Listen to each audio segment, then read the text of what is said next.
This is going to be a fun one. It's in the lab. It's me, Drew Dougherty, and John Harris. And John, it's great to be with you, my friend. We are going to do a mock draft today, and it's a mock draft simulator. We're not going to go through and pick what the Bears are going to do and the command. No, we don't care about that. We're just picking for the Texans. So using ProFootballNetwork.com's mock draft simulator, which is a hell of a lot of fun. They've got their rankings, which differ from your top 100, the Harris 100 that you do, which differs from the PFF.com rankings. Right. One thing we love about this is they propose trades pretty much at every pick in the early rounds. At the later stuff, not always, but they come up with some fascinating stuff that makes you pause. Like, hey, do you want to move back 3 spots and get a first-round pick next year? So you just swap first this year and you get a first next year. And then that makes you think really long and hard. And there's a whole variety of other things to bring up. And I want to do this. So okay, let's do it. Yeah, it's interesting because this weekend when I just kind of laying around on the couch and just thinking, and I have the PFF mock simulator, by the way, it's free. Whereas there have been others that are this one's free. The PFF they've changed it now. And so it's a cool one too, but you got to pay money for it. I mean, it's funny, you and I were trading texts. I actually had this idea for this mock simulator for a long time ago. My buddy Lance Erline and I were doing a site together, and we had this idea. We just never really could get something like that to fruition. So we're just like, all right, we'll just rate players and do all that. We lamented over the weekend. Yeah. Yes. So the key with all of this is how those particular outlets have rated the players. Now that has everything to do with how they grade your draft. Like, oh, this is a B+. Like PFF used to grade the draft. I'm like, yeah, but I think that guy's a top 20 player. You think he's a top 185 player. And so that's where we differ. Sure. And so that's, doing PF. So we're basically going by PFN's ratings, which are pretty good, but they differ. Right. And they're going to differ, and they're going to differ from mine as well. So, and they've changed them over the last week. And they've changed them consistently, I'm sure. But what they had a week, 2 weeks ago is different than it is now. Today. Yeah. And it'll be different in a week or two after the combine. Yeah, absolutely. Which I like. That they can update those. And so, maybe one day footballtakeover.com will get there. We'll have a mock draft simulator and they'll be based on my rankings. But they don't. PFN doesn't do you great. They just here's what you ended up with. But when I was playing around with it, I didn't draft until I think pick 103. I had worked like 7 trades. I ended up with 2 first rounders, including Tennessee's first rounder. So when you sent me the text over the weekend and said, "Hey, I don't think Tennessee would do this, but check this out. We could get a top 5 pick with a trade with Tennessee." I was like, I didn't even save it because I ended up with 7 future draft picks, and I ended up with 20 current draft picks. Yeah. I had players all over the place. I was just trading. Just every time I just hit accept. So it's fun to do just to kind of see, how you would put it together and all that. But it is a fun exercise for sure. And along those lines, you have all those 20 picks. That's not something in his history now that we've seen Caserio is a fan of, and especially he doesn't like the 7th rounders as much as some GMs. Like he doesn't want a big old class with a bunch of guys from the later rounds. So that is absolutely correct. With that in mind, I sometimes operate that way, and I'll just offload 7th rounders for a chance to move up and get some stuff going. Exactly. So and I think he would too. That's what we're going to do today. So are you ready? Let's go. Let's do it. Okay, we're going to minimize one thing, and then we're going to maximize this. And what's great about this is you're getting that ready. You just tell people if you go to PFN. Mock draft simulator, it gives you select the number of rounds. We're going 7. You can do your draft speed, slow, normal, fast. No, it's slow and normal. No. You just always go fast. Fast. Because it'll wait for you to make your pick. And then you click on the Texans logo, click off all the pop-ups. Let's draft. Okay. So Texans are picking 23rd in the first round, and boom, here we go. Okay. So before we tell you who's available, the Lions, who are picking 29th, are offering to swap first. So they'd move up to 23. You'd get their 29th overall, and you'd get next year's 2nd round pick of theirs. So I think they're going to be good next year. So it's going to be a late 2nd, I bet. Okay. They're going to move back 6 spots. Now, there's one other offer. And that's not a bad one. It comes from Tampa Bay, who's picking 3 spots behind you at 26. So they would swap first. You'd move back 3 spots. You'd also give up pick 86, which is a third rounder, but you would move up to get 57. So you'd move back 3 spots in the first, and then you move up, nearly 30 spots. So you'd move into the second round. Cool. So you're swapping a third and a second. I think this is a good deal. I mean, and who's that with? That's with Tampa Bay. And I mean, I'd move back because but here's who's available right now. That's what you got to tell me who's available, and then the highest rated player is 14th overall, and that's JJ McCarthy. He's a quarterback out of Michigan. Nice player. Don't care. No interest. Don't care. But you've got an edge rusher out of Florida State, 17th overall, Jared Verse. It makes me pause a little bit. It does. It does. Got a good center, 20th overall, Jackson Powers Johnson out of Oregon. Another quarterback from Oregon, Bo Nix, no interest. No interest. Okay, now, if you move back, you might miss out on this guy. The 25th rated player, Byron Murphy II, a defensive tackle out of Texas. And right behind him, 27th overall, is Brian Thomas. Now, out of Verse, Murphy, Thomas, I think one of those guys would be available if I move back 3 spots with the Bucks. You want to make this trade? Well, so let's do this again. So those are the players. Yeah. Now, Verse is very, very tempting. And it also has to do on what I do with free agency too. Because, I mean, look, if Jared Verse is available at 23, it may not even matter what I do in free agency. Yeah. I end up with a cost-controlled, really dynamic pass rusher who started his career at Albany, then moved on to Florida State, and was a hit the very first, no pun intended, the very first time he got there.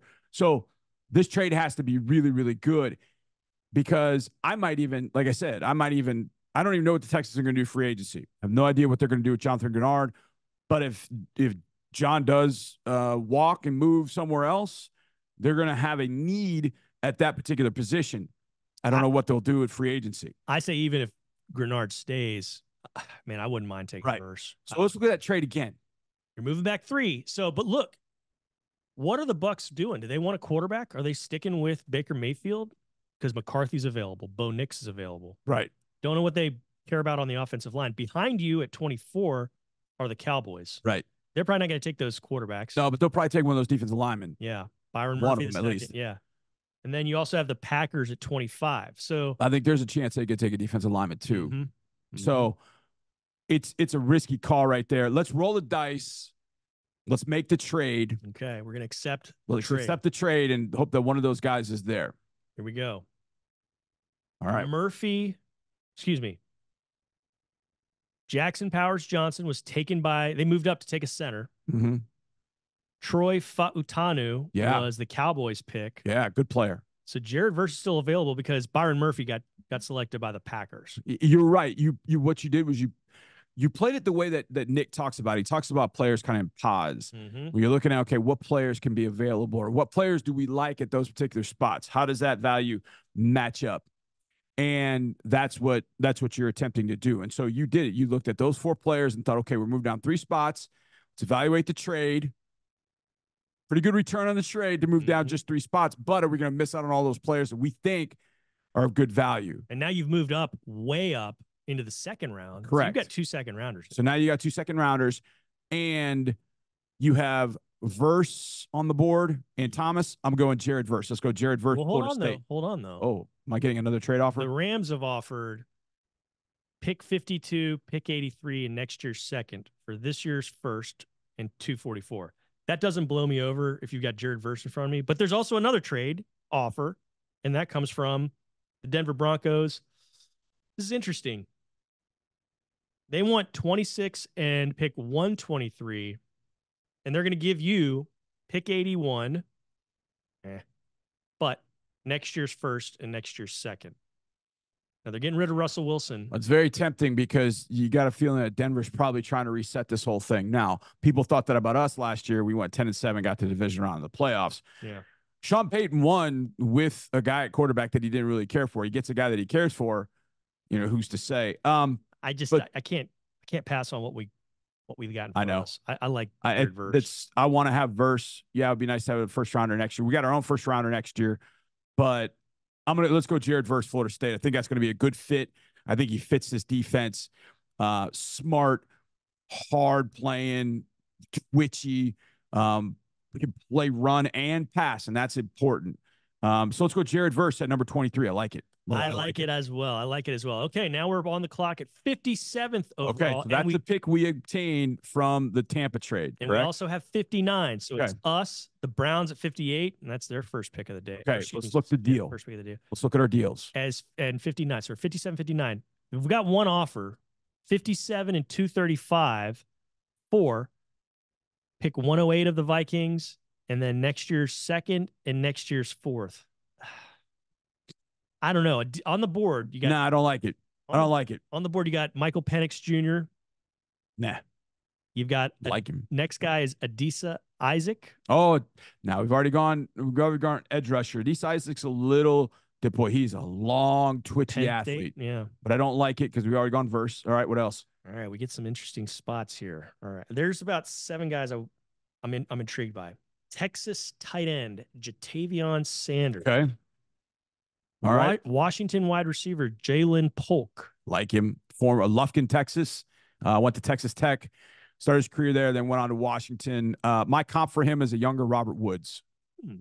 Michael Hall Jr., defensive tackle from Ohio State. When it comes to twitchy, quick, fast-footed interior defensive lineman, Michael Hall Jr. is that dude. He's 280 pounds, though. We already have guys that are of that ilk. We need to be bigger. Rook or Hororo? Ororo. I know it sounds like you're saying, sounds like you're joking around. It sounds like you're joking around. It sounds like you're talking about Scooby-Doo. Yeah. Rook Ororo. He is now he's kind of that same ilk. He's he's bigger than Hall, not as twitchy, but has those kind of twitchy, quick, agile, athletic moments. And he hasn't played a lot of football. He started late in his high school career. So I think he's got a lot of football ahead of him. But again, with what I have on the defensive line, I'm thinking I've got to get bigger. And I'm thinking and hoping for one name to come down, and I might do that. All right. Well, Patrick Paul, the offensive tackle from Houston, is available. Nice player, but I think you got your set there. I think you're okay. Chris Jenkins, Michigan defensive tackle is now I'm starting to get interested. I like Chris Jenkins a lot. I thought his tape in 2022, his play in 2022 was better than 2023, but they did a lot of rotation because Michigan's defensive line was so much better this year. And so those guys in defensive line in Michigan played like 30 plays a game. They didn't play a lot because they had a bunch of them. So let's hold on that one. Okay, keep going. I think you might be thinking about Mount McKinley Jackson, the monster from Texas A&M, a defensive tackle. I like him. I'm interested, but I feel like McKinley's game is just pure power. Now, he's explosive and powerful. That's really what he is. Now, can he develop into some other can he become a pass rusher? He showed no pass rush moves in the Senior Bowl. None. It was just all bull rush. Yeah. I'm waiting for one name. All right. I don't know if you're going to see it. You got a linebacker, Cedric Gray, out of North Carolina. I like him as a cover guy. I like this wide receiver, and I want to take him with one of these 2 picks. I don't want to leave without taking this guy because you don't have a chance at him. Roman Wilson is ranked 66, the Michigan receiver. He gives me pause, man. I'd be tempted to give Roman. I'd be tempted to take Roman Wilson, but I got to pick 2 picks later, and I'm not going to roll the dice, but I'm thinking about who is after. I'm trying to think who's 58, 59. Here we go. 58 is Green Bay. Probably not taking a receiver. No, 58 is the Browns. Oh, the Browns. Yeah. Okay. Could they go to the receiver? Possibly. But there's so many of them. That's why I'm going to wait. Okay. So who do you want to take out of that crew? Because if you're asking about, were you thinking about Sweat? Because he's gone. Sweat's gone. Okay. Yeah. That's Sweat's gone. DeAndre Sweat. That's what I was angling for. Yeah. At 57, I really would have liked to have seen him. But you got Isaac. You got Jatavion Sanders, Polk, Hall, Ororo, Chris Jenkins, Cedric Gray. Of those, which one do I think is probably somebody I couldn't get 2 picks later? Yeah. I'm probably thinking Chris Jenkins is the way to go. Now, he's not – his dad was Chris Jenkins. Now, his dad was a big dude, 335, 340 pounds. He was big, but he was agile. I remember a game against the Jets. He was absolutely dominant in 2015, I think it was. This guy's 6'3", 285. Yeah. He's bigger than that. He's like 305, 310. Okay. But he can move. Obviously, he's got football DNA. Let's go Chris Jenkins out of Michigan. I think of the picks that we have right there. Let's go with that because I'm setting up for 59 because I think I know what I'm going to do there as well. So let's get to 59. So the Texans take Jenkins, okay, the defensive tackle. The Browns took Cedric Gray, the linebacker. Okay. Now you're on the clock at 59, but I got an offer. That's what I'm looking for. You got two offers. Washington will give you 67 and next year's second round pick in exchange for 59. Ooh. That's a good one. I'm tempted by that, but I think you lose Roman Wilson. But there's a lot of picks in between. I'm not stressing about the receivers. I'll be honest. I'm not. Okay, what else? And then I'm not wild about this one. It doesn't wow me. It's the Raiders, 59 in your seventh next year for pick 77 and next year's Raiders third. Thanks. Let's do the Washington deal because there are a number of receivers. If receiver is the way that we want to go, and you also start getting into the running back realm once you get to 67. And we get Washington second next year, thinking Washington is going to maybe struggle a little bit. So that second could be in the mid to high 40s. Mm-hmm. That's not a bad place to be to have 2 second rounders. So let's make that deal. All right, let's move to 67. Now the Broncos are offering 60. They're offering 81 and next year's third in exchange for 67 and 235. No, let's stay with 67. Okay, available now: Penix, Michael Hall Jr., Ororo, McKinley Jackson, Roman Wilson, Jeremiah Trotter Jr., a linebacker, DJ James, a corner from Auburn, Cedric Van Pran, a center out of Georgia, Kalen Bullock, safety from USC, Cole Bishop, safety from Utah. I like me some Cole Bishop. Jalen McMillan, receiver from Washington. I like McMillan too. Devontae Walker, receiver from North Carolina. Now, Tez Walker's a guy that Tez Walker's very interesting to me because he's what would happen if Nico and Tank married one another, and the result would be Tez Walker. He's like 6'2", 6'3", so he's tall like Nico, but he's kind of got a wiry, lithe build like Tank. At the Senior Bowl, I was really excited to see Tez, and there were a lot of times where he got open and like, yes, drop the pass. I think Tez has got a ton of upside. Now, he got kind of hosed by the NCAA with a transfer, tried to transfer back to North Carolina. They shot it down. I'm like, really? The NCAA is going to get tough now? Well, they finally got him after like 4 or 5 games. So he's got to shake some of the rust off at the Senior Bowl. Sound like somebody else we know, Nico Collins. So he wasn't all together in a groove. I think Tez Walker's got some really serious upside. However, I have thought about the Roman Wilson, Will Fuller. Now, he compares himself to Tyler Lockett. He likes that comparison. I think it's Will Fuller just because the easy way he accelerates away from people. I'd be cool with Tyler Lockett too, though, man. No, I would be too. I would be too. And that's why I'm really I feel like the receiver's your best value. However, you've named like 3 wide receivers that I could go with. Yeah. And so I need to start thinking about, and we need to start thinking about, are there positions where there is a low supply that we need to jump on the demand right now? Okay. And that's where I would look at Cole Bishop. Now, I'm not saying I'm going to do it, but I would look at Cole Bishop because I think he could do a lot of things for you. Play down on the box. 200, yeah. Yes, great football player. I know a lot of people watch Utah football. Cole Bishop, if I was doing this just me, I would give a lot of consideration because my next pick is not until like 120 something. Did I give up 86? Yeah, but it's been in that movement. So yeah, that's what I thought. It was in that got movement. 123 and 127. Okay. So 67 is probably my last opportunity to get a game breaker wide receiver. But I really like Cole Bishop at safety, and I also think there's probably a low supply of safeties, and I do think there are a lot of wide receivers. Let's do it. Let's go with Cole Bishop, the safety from Utah. Okay. Let's do it. Bishop is who you're going with. Yeah. Let's put him in that mix at safety. 67. He can do a lot of different things. Okay, what's our next pick? Now you're going at 123. And available, first available is Mekhi Wingo, a defensive tackle from LSU. Okay, shorter, stout, more just a pass rusher. Kind of don't know really where to play him. All right, next. Cam Hart, a Notre Dame corner. Long, tall corner. Not as fast, but uses length to kind of make up for. He's definitely in a mix for sure for me. We also have Marshawn Lloyd, real fast running back from USC. Thick.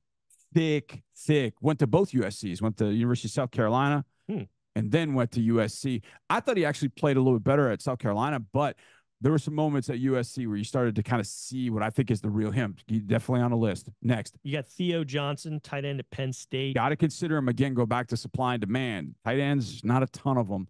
And he is a long, tall, athletic dude who can catch the football for sure. Imani Bailey, TCU running back.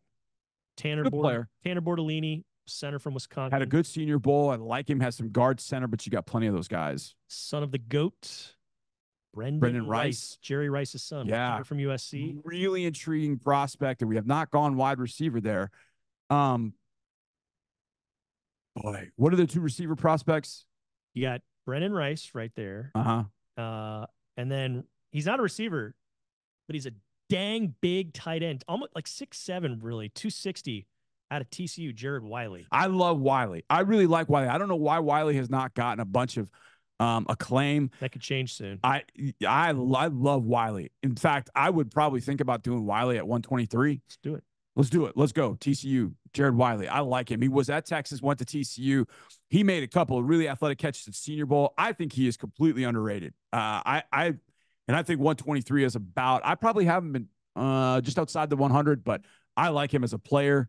And I think he's got some ability to block. He's not going to kill anybody, but he has the ability to get open, and he is big and strong after the catch. Let's do Jared Wiley. Now you're picking at 127 again. La Umea, tackle from Utah, went. Marshawn Nealand, an edge from Western Michigan, went. And Cam Hart, the corner, went before. So now you still got Wingo, Marshawn Lloyd, the running back, Theo Johnson, Imani Bailey, Tanner Bortolini, Brendan Rice, Tyler Davis, a defensive tackle from Clemson, an Alabama receiver in Jermaine Burton.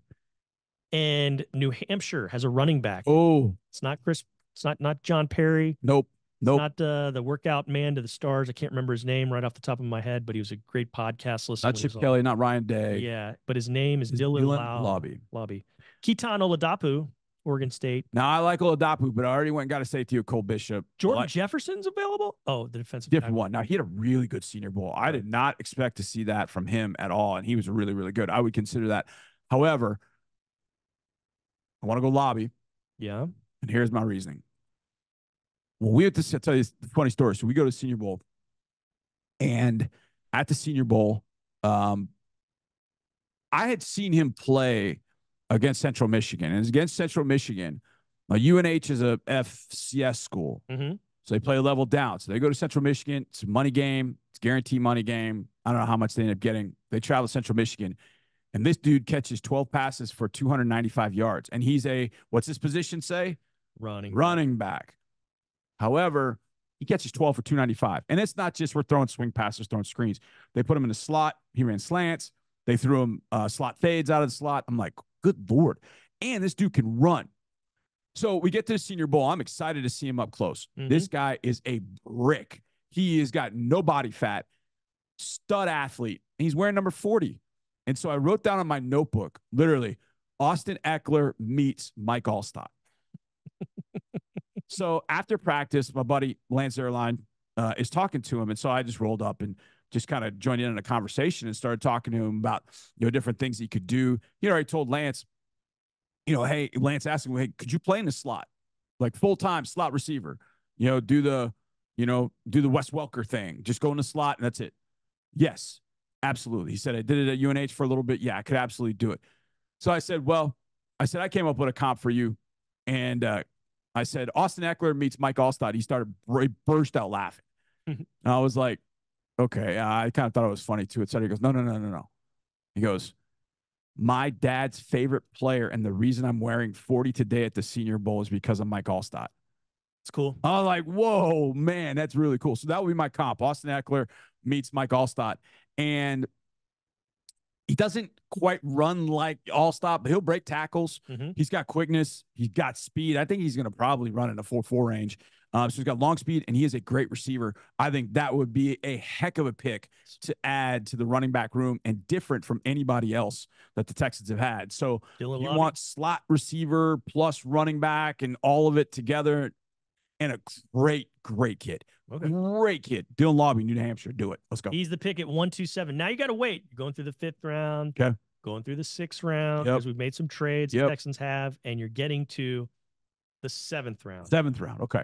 The picks that are left in the 7th round, you've got first up 2-2-1. Now, There's some stuff available, some guys available. Blake Watson, a Memphis running back, is the highest rated. He's the 184th ranked prospect on their board. The 200th ranked prospect is another big tight end, Brevin Spann-Ford out of Minnesota. We say big. He's 6'7", 270. Yeah. That's big. Yeah, I don't think he's 270. No. Just seeing him up close, I don't think he's 270. I thought he'd be a little bit better blocker than he is. Decent receiver, but I'll pass on both of those. What we got next? A.J. Barner, tight end out of Michigan. Charles Turner, a center from LSU. You could stop right there for a second. Oh, yeah? I'm not gonna. Charles Turner at the Senior Bowl, I thought was really, really good. I thought this year for LSU, I thought he was good just watching him. But I was like, okay, let's get on the Senior Bowl. Boy, he had some really good one-on-one reps. He got a lot of kudos from the coaches. And again, at some point, offensive line's got to take on somebody. Yeah. We've got a lot of interior candidates, but it never hurts, especially in the 7th round. So let's hold on to Charles Turner's name for a second. Okay. Let's just hold on to name. What else we got? You have running back Carson Steele from UCLA. UCLA, transfer from Ball State. Omar Spates from LSU. He's a linebacker. No, I like Spates. He transferred from Oregon State. Didn't have quite the year at LSU, but thick, could run, could hit. Next. Western Kentucky's quarterback, Austin Reed. Yeah. Safety out of Washington, Dominique Hampton. Yeah, as a box player. Safety from Lubbock, Texas Tech, Dadrian Taylor Demerson. Now, we already went with Cole Bishop, right? Yeah. If I have to choose between Taylor Demerson or Charles Turner, I'm probably going to go Turner because I just feel like having that growth from a young player. Let's go Turner from LSU. Okay. Taylor Demerson had one heck of a Shrine Bowl, had a great career. Watched him a couple times, studied him a couple times. Actually, last week was actually watching him and studying him and thought, okay, there's something definitely here. I think 7th round for him would be a great move for the Texans. I think he probably gets into the 6th, maybe ekes his way into the 5th, especially with what he did at Shrine Bowl. But he's got to run well, and that'll really kind of get people's attention. I'm not totally sure that he does that, but Turner is a center. Let's do it. Over Andrew Phillips, corner from Kentucky, Andrew Rame, offensive center from Oklahoma, and Kimani Vidal, running back out of Troy. Now, we've already taken Lobby. Yep. Vidal from Troy would be a combination of Devin Singletary and Dameon Pierce. Like if you married those two, like that's the exact player you would get is right there. So, but you still have more 7s though. Right. Let's hold on him. I don't know how much he gives you out of the passing game. Probably gives you a little bit, but not what Lobby gives you. Lobby's just such a different guy. Gotcha. So it's not a running back, kind of a weapon X sort of thing, but I put him in the running back category because that's what he mainly does. Let's go with Turner. Hold on Vidal. Let's see what we can get a little bit later. Okay. Now, Texans are picking 2, 3, 5. Still got Barner, the tight end, Steele, the running back, Spates, Reed, Hampton, Dadrian, Taylor Demerson, Vidal, linebacker from UConn, Jackson Mitchell. Linebacker from UCLA, Darius Muasau. Yep. Tight end from BYU, Isaac Rex. Linebacker from Nebraska, Luke Reimer. Running back, Rasheen Ali from Marshall. And Jordan Strachan, an edge out of South Carolina. George Strachan. Dealt with a lot of injuries. Georgia State transfer, went to South Carolina. I thought he just could never really get beyond the injuries, really. Early in his career, boy, he was impressive. Yeah. Go back through the linebackers again. Oh, Jackson Mitchell, UConn. Like him? I was watching Utah State against UConn opening game of 2022. This was when I think it was a Thursday night. It's just opening the season, so you're watching any game that's on. So I'm watching that game, not thinking much of it, but I'm like, all right, whatever. You never know where you're going to find a nugget. And I'm watching number 8 fly around the field. He is tackling everything that moves. And I'm like, who is that? I look it up, Jackson Mitchell. Like, okay, keep an eye on that name. I'm getting Jackson Mitchell in the 7th round. Let's do it. Sign me up. Got it. Okay, now you're at 244. This is your last pick. Okay. Spates is the highest rated player available at LSU linebacker. Anybody else? Let's see. Spates, Austin Reed, Dadrian Taylor Demerson, the safety, Isaac Rex, Luke Reimer, linebacker, Rasheen Ali, Aneem Dunkwa, a tackle out of Howard, Micah Abraham, a corner from Marshall, Evan Anderson, another D tackle from FAU, D tackle from Auburn, Marcus Harris, Jordan McGee, a Temple linebacker, Jalen Hutchings, quarterback from Tech, Devin Leary, quarterback out of Kentucky. Yeah, still don't want. Yeah. Still don't want quarterbacks. What about Al Blades Jr.? Just for the name. No. Corner from Duke. No. Brennan Jackson, Washington State, edge. No, I like him as an edge. He was at the Senior Bowl, had a boot on his foot. KP Leviston, Kansas State. I think Jackson's I just don't know what his status is. I don't the injury, but that would be where I would lean. Would be Jackson. Do this. Can you look at the positions? Yeah. Which one? Go to linebacker. Defense. Well, we just took Jackson. Sorry, my bad. And we took verse earlier. I'm trying to think. Let's go to corner. You got Micah Abraham, corner of Marshall, Al Blades Jr., DeCamarion Richardson, corner out of Mississippi State. Yep. Corner from the U, Jaden Davis. Miles Battle, he's a corner from Utah. Storm Duck, that's a cool name. Yeah, Storm Duck. Louisville corner. Rashad Williams from Tech, it's a corner. Deontay Price out of Ole Miss. Kamal Haddon, Tennessee. Now, Kamal Haddon is an interesting one. So every single year, Drew, as the season starts, I open like a notes document on my phone. And I go through that notes document on my phone. And as I'm watching a game, if I don't have my computer near me, or even if I do, I just go to my notes and I'm like, ooh, I like this guy. I go, what can I find on him? Just go find his bio. Just, okay, put it in just quickly so you can watch the game, pause the game. Kamal Haddon. Kamal Haddon was one of those guys I was watching Tennessee. I didn't write anything next to his name, but I know when I've written his name down, he's gotten my attention. So let's go Kamal Haddon, Tennessee. I like that pick. All right, we're going to wrap up our draft with that Kamal Haddon pick. So that means the Texans took 8 players. They added Washington's second rounder next year. So they're going to go into next year's draft with their own first. Like it. A couple of seconds, a third. So you got 4 picks in the first 2 days. But what they did is they picked at 26, 57, 67, 123, and 127. So you had 5 picks in the first 127. Yep. You went edge, Jared Verse, first of all. You went inside with Chris Jenkins, D tackle, second. Cole Bishop was a safety, your third pick. Your fourth pick was Jared Wiley, tight end out of TCU. Yep. Dylan Lobby was the running back from New Hampshire. And then you go into the 7th round with a center, Charles Turner out of LSU, Jackson Mitchell out of UConn, and Kamal Haddon, the Tennessee corner. No receivers were taken, just a pass catcher in Wiley and a pass catcher in Lobby. Because you have signed Mike Evans in free agency. Whoa, really? That's what you have done. Goodness. So you didn't have to go get a wide receiver. So how about that? All right, I'll take it. That's fun. That's what we do. Yeah. We do these about, I don't know about you, but I do about 3 or 4 of these a day. Yeah. And love them and have fun with them. I do all different kinds of things. Yeah. With it, I do all kinds of trades and see how that's going to go. So yeah, it's always kind of fun to do this. All right. We'll have fun next week. We're going to the Combine. We'll be in Indianapolis. I can't wait to do this, John. It's going to be a good time. Can't wait to talk with you. And we appreciate you checking us out here on In the Lab.